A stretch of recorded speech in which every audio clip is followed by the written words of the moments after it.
శివాజీ గారు, అయినా మీరు అలా ఎలా అంటారండి అసలు? అలా ఎలా అంటారన్నాను. ఉన్నమాట అలా మొహం మీద అలా బల్ల గుద్దినట్టు అనకూడదు తెలుసా మీరు? అలా ఎలా అంటారు? పుచ్చకాయలు దొంగంటే భుజాలు తడుముకున్నట్టు మేము అన్నీ తడిమేసుకుంటాం ఇలాగేలాగా మమ్మల్ని అన్నారని. సూటిగా ఎవరికి తగలాలో వాళ్ళకే తగులుతుంది. ఎవరు లేగాలో వాళ్ళే లెగుతారు గొడవకి. అర్థమైందా? మీరు అలా సూటిగా మాట్లాడకూడదు. అది చాలా తప్పది. మీరు అలా సూటిగా మొహం మీద అంటే పడతారనుకుంటున్నారా? మేము పడం. తేడా వస్తే ఇంట్లో మొగుళ్ళనే ఉతికారేసేస్తాం. మీరు ఎంత చెప్పండి. అందుకనేసి మాలంటలతో పెట్టుకోకూడదండి. పేడ మీద రాయితే ఎవరికి నష్టం? మీకే నష్టం. అర్థమైందా? అని నేను చెప్తున్నాను, మీరు అర్థం చేసుకోండి. అది మరి అలా ఉంటుంది. ఇప్పుకున్న మా ఇష్టం, కప్పుకున్న మా ఇష్టమే.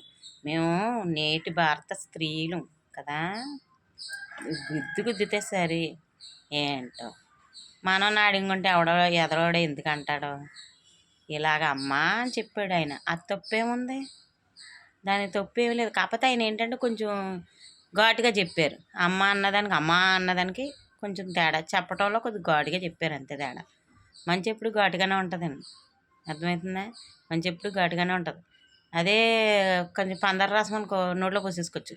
అదే రోగులకి జబ్బు నయం ఇవ్వడానికి టానిక్ ఇస్తారు, చేదుగానే ఉంటుంది అది. అలాగే ఇది మంచి చేదుగానే ఉంటుంది.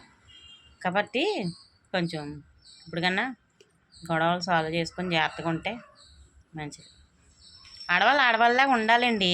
ఆడవాళ్ళలాగా ఉండకపోతే ఏంటి ప్రయోజనం? ఎవరికే? మనకే నష్టం. వాళ్ళకి ఎదరోడికి అన్న వాళ్ళకేమో నష్టం ఉండదు. మన అడుగుంటే ఎదరోడు మనల్ని అనరు.